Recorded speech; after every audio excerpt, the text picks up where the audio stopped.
Ya, entonces volviendo a la clase anterior, lo último que vimos en la clase anterior es que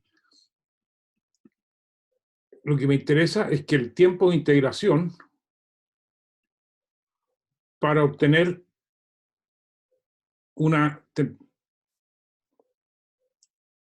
temperatura de ruido promedio T sub S es 1 partido por delta nu por la constante de observación, que en el caso de alternancia en posición es raíz de 2, por la temperatura de ruido total del sistema, que incluye la atmósfera y el receptor, al cuadrado. ¿A qué me refiero cuando digo el tiempo de integración y T sub S como temperatura de ruido? Esto es lo que estaba más acá. Este delta T, que es la constante de observación por T system out, raíz del tiempo de integración y delta nu. Entonces, vamos a ir ahora a ver qué es lo que es un espectro.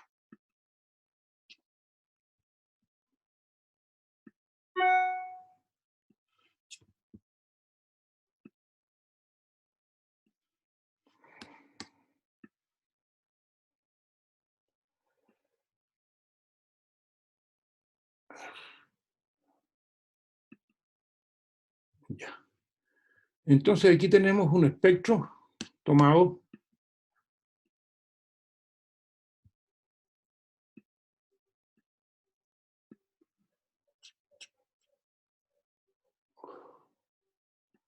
hacia la nebulosa de Orión.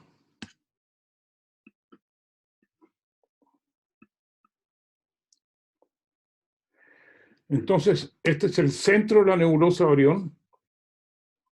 El tiempo de integración son 10 minutos.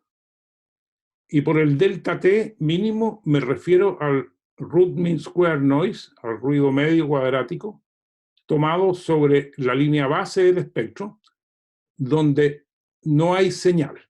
Entonces, donde no hay señal está solamente el ruido de la atmósfera y el ruido del receptor, contribuyendo acá a una temperatura RMS, que también está tabulada, y aquí son 0.215 Kelvin. Y eso se obtuvo en 10 minutos. Entonces, ¿se entiende alguna pregunta sobre esto? Ya. Si no la hay, vemos que hay... Dígame. No. Ya. Entonces, aquí se está hacia el centro de la nebulosa de Orión, y aquí hay espectros tomados un poquito corridos de la fuente. Aquí a un beam de distancia, y se ve que la temperatura antena obtenida es menor que hacia el centro. Entonces, en la tarea que ustedes van a hacer, o en la experiencia práctica de hoy día, se trata de hacer una cruz sobre el centro de la fuente, una cruz de 5 puntos, y va a variar aproximadamente así.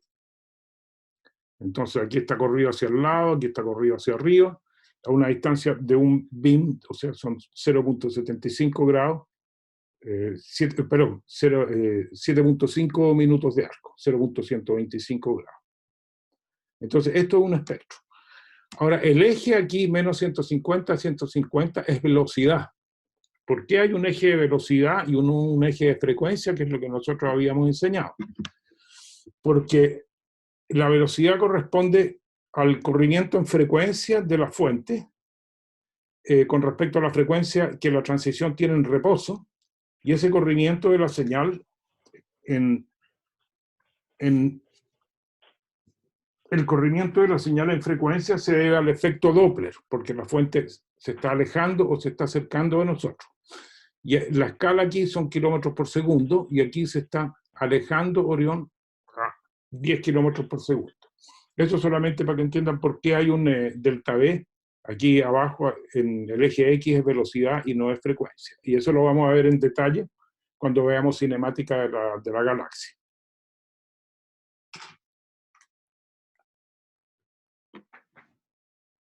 Ya, entonces ahí tenemos los espectros corridos. Este es otro espectro, se fijan, aquí ya la señal es menor, las señales más bajas son 4 Kelvin, y se aprecia que el ruido, a pesar de que es bastante bajo, 0.084, tenían 10 minutos, el ruido ya se hace bastante, se ve más comparado con la señal. Es decir, la señal a ruido es menor. Si aquí, sin embargo, aquí son muchísimos sigmas.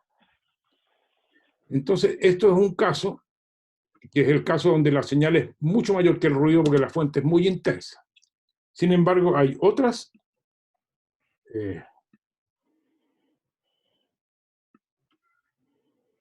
instancias donde la señal a ruido es mucho menor. Es decir, si ustedes se fijan en este mapa, es un mapa de una zona de formación de estrellas que tenemos tomado en otra molécula que es HCN.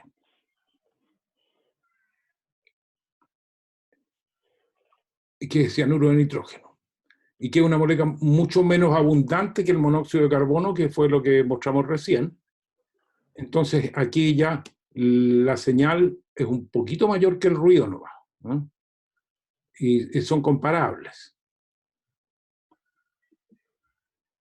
Se aprecia que hay una señal, pero el ruido ya es comparable a la señal. Entonces, ahí estamos, y cada uno de estos espectros es de 1 hora. Entonces, eso quiere decir que la señal es muy débil, y para detectar esta señal a un número razonable de sigma, tenemos que observar por lo menos 1 hora para tener una detección. Entonces, ¿qué pasa si yo tomo un espectro representativo de toda esta zona, que son 5 por 5 BIM? Son 5 por 7, 5 por 7, son 37.5 minutos de arco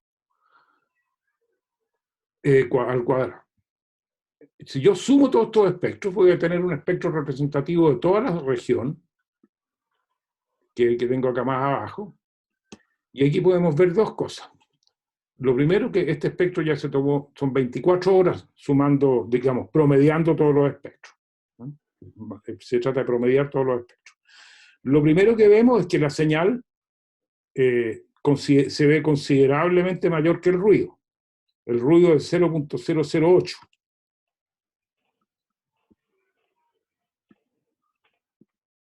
Y antes era...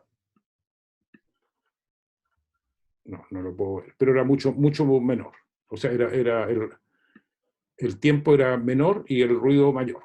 Entonces, vemos que por una parte la señal a ruido mejoró muchísimo, mejoró como raíz de 25, es decir, el ruido es la quinta parte de lo que teníamos antes para cada espectro individual, mientras que en la señal se promediaron todas las señales y como en todas partes había emisión, la señal se aprecia mucho mejor. La segunda cosa que se ve acá es que aquí tenemos una línea base que no está sustraída perfectamente. Eso quiere decir que cuando observamos en las fuentes, la diferencia de la atmósfera era distinta para la posición on que para la posición de referencia. Eso lo vamos a ver en unos minutos más, el detalle. Pero porque yo tengo que sustraer la atmósfera tomando una posición de referencia que esté cerca de la fuente, lo más cerca posible, pero no conteniendo la fuente y que no tenga emisión, de manera tal de poder sustraer el efecto de la atmósfera, pero nunca es exactamente igual. Entonces lo que queda es lo que está acá. Tiene una diferencia. Entonces lo que uno tiene que hacer es tomar esta línea base, donde no hay emisión, fijarle una curva, que es un polinomio de algún grado. En este caso se ve inmediatamente que es un polinomio de orden 2. Es una función cuadrática. Uno le fija una función cuadrática a esto y se la sustrae a todo el espectro, la función cuadrática, y lo que queda entonces es una línea base plana, que es lo que uno está buscando. Ya. Entonces, eso es con respecto a los espectros. Vamos ahora entonces a entrar en materia. En la materia de la clase. Ya. ¿Se ve claro el apunte? Sí, se ve. Sí, profe. Muchas gracias. ¿Quién se integró recién? Perdón.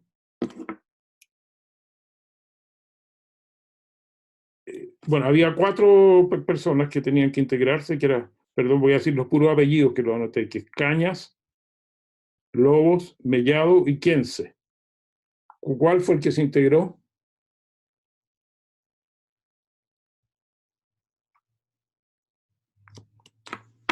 Bueno.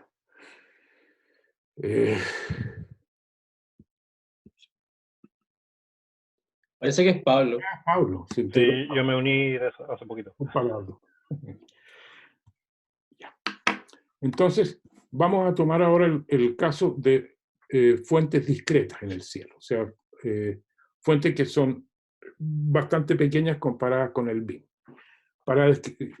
Vamos a describir todas las fuentes con este mecanismo.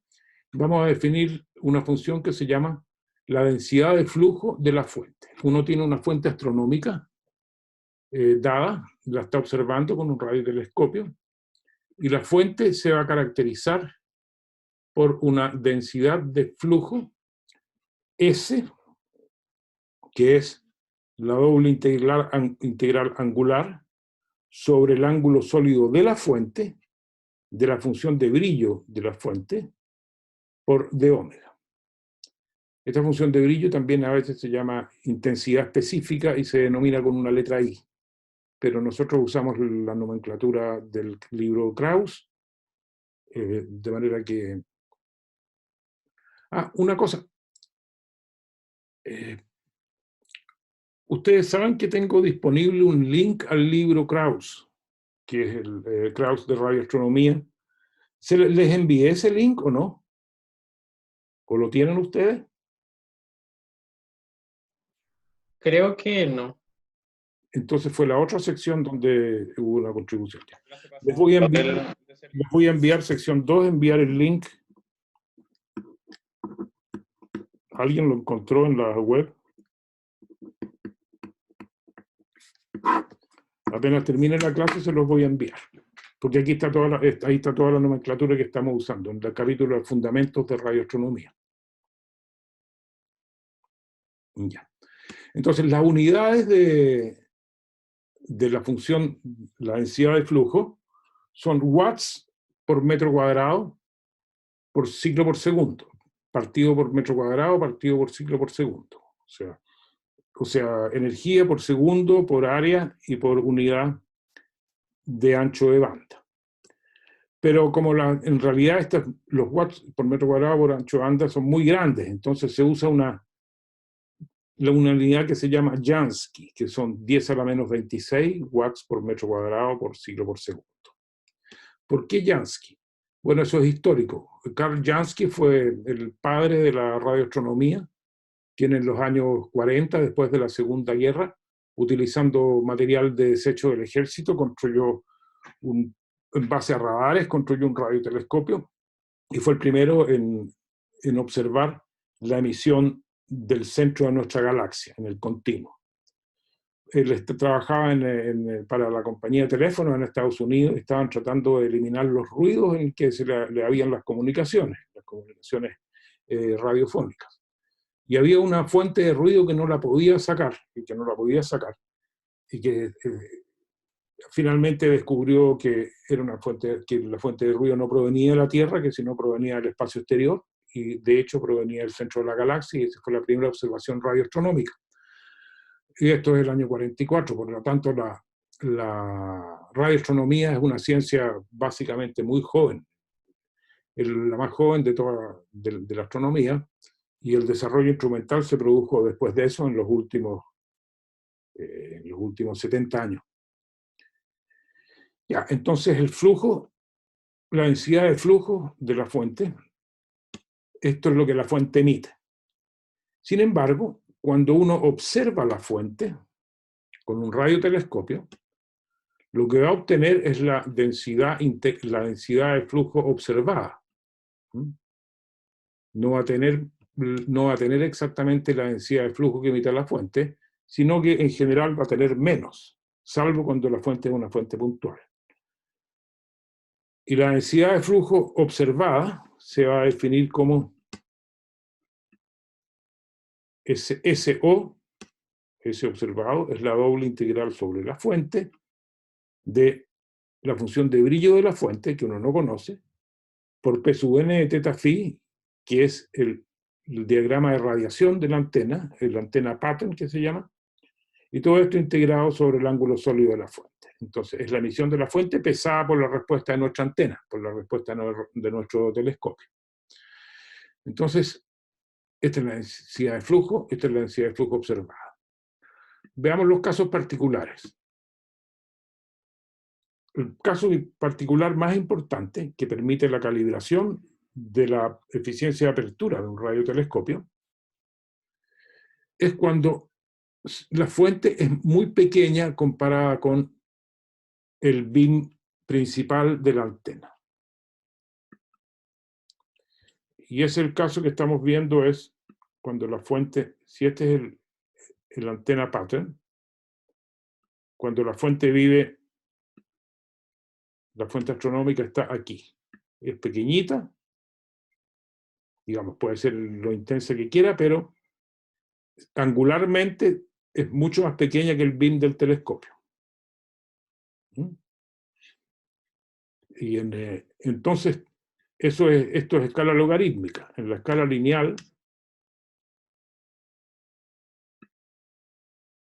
vamos a tener que el valor de la antena pattern en la región donde vive la fuente es 1.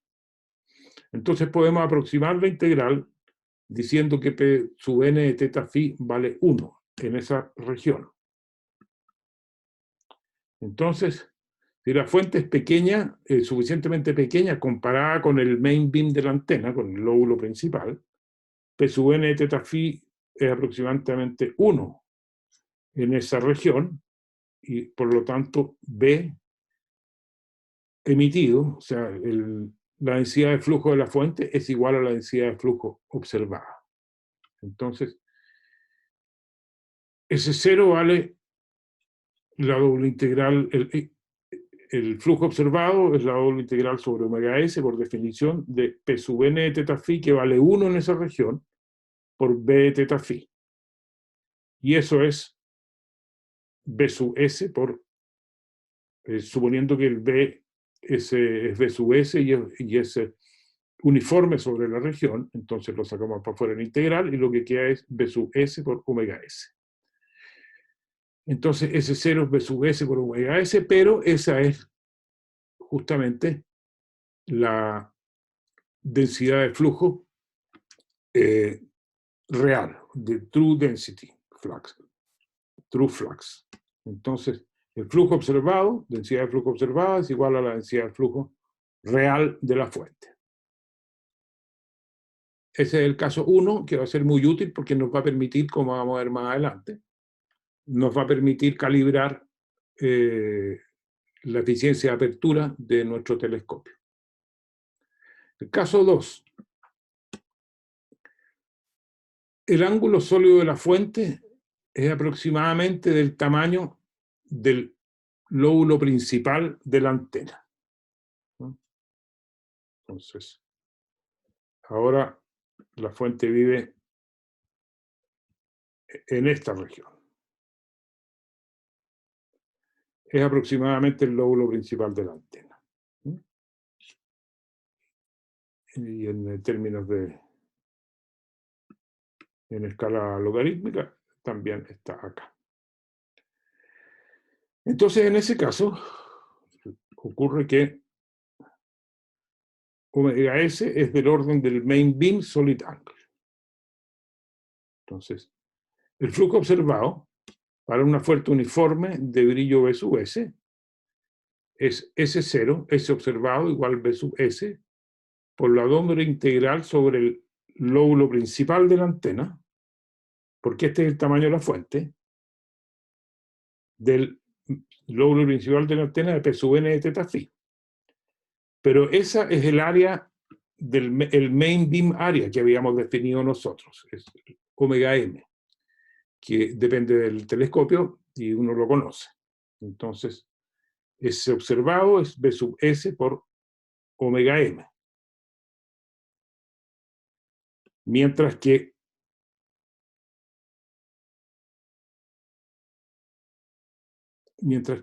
el flujo emitido, es decir, el flujo real, es la doble integral sobre el ángulo de la fuente de B de teta phi de omega. Y si B es simplemente B sub S y sale para afuera la integral, entonces S va a ser igual a B sub S por omega S. Y va a ser eso, pero omega S es del orden del tamaño del main beam. Entonces el main beam solidario. Dice que va a terminar mi reunión en 10 minutos. Parece que vamos. Bueno, cuando la reunión termine, voy a entrar de nuevo, ¿no? Y voy a empezar de nuevo a grabar, ¿ya? O mejor lo controlo. Bueno, terminemos este tema. Entonces, el flujo real es mayor que el flujo observado. O el flujo observado es menor que el flujo real. ¿Y por qué ocurre eso? Probémoslo. Entonces, sucede que el flujo real, habíamos dicho que es B sub S por la integral sobre el main beam de D omega. ¿Por qué? Porque B sub S salió para afuera.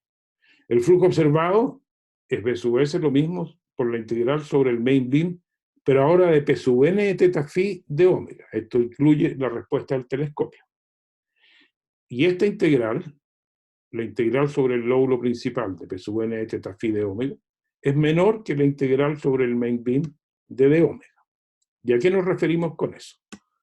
Si este valor, esto es P sub N de teta phi, lo que tengo acá, entonces, si este valor es 1, la integral sobre el main beam de D omega es lo que está acá. Mientras que la integral sobre el main beam de P sub N de teta phi por D omega es solamente el área que está debajo de la curva. Si lo pudiera hacer, lo haría, pero en todo caso se ve que la integral bajo la curva es menor que la integral de 1 por el tamaño del main beam. Entonces, de ahí tenemos que, eso quiere decir que S es mayor que S0 o que el flujo observado es menor que el flujo real de la fuente. ¿Se entendió el argumento? ¿Alguna pregunta? No, sí se entiende, profe. Ya, súper, gracias. El tercer caso es cuando el beam de la antena, el beam completo, incluyendo todos los lóbulos secundarios, está completamente cubierto por la fuente, que es el caso de una fuente extendida y una fuente uniforme. Entonces, en este caso, el argumento es el mismo para comprobar que el flujo observado es menor que el flujo real. El argumento es el mismo. S0 observado va a ser B sub S, suponiendo que es una función de brillo homogénea, por la doble integral sobre omega S del orden del ángulo completo de la antena, incluyendo los lóbulos principales, los lóbulos secundarios, de P sub N teta phi de omega. Mientras que el flujo real es simplemente la integral de B sub S por D omega sobre el mismo ángulo sólido. Entonces, como la integral de P sub N de teta phi ahora va a corresponder al área bajo la curva del lóbulo primario, secundario, terciario, etc. Mientras que la integral de omega sobre el ángulo sólido de la fuente, que en este caso es del orden de omega A, va a corresponder a todo esto que está acá. Y con el mismo argumento, entonces uno demuestra que el flujo observado es B sub S partido por B sub S por omega A, y S0, el flujo observado, es menor que el flujo real. Ya, lo que vamos a hacer ahora es que voy a salir de la reunión y les voy a pedir que entre de nuevo, porque entré de una manera tal que no me permite continuar por 1 hora y media, por algún motivo que no entiendo bien. Entonces, ¿están de acuerdo? Voy a salir de la reunión y voy a entrar de nuevo. Ok. Primero voy a detener la grabación.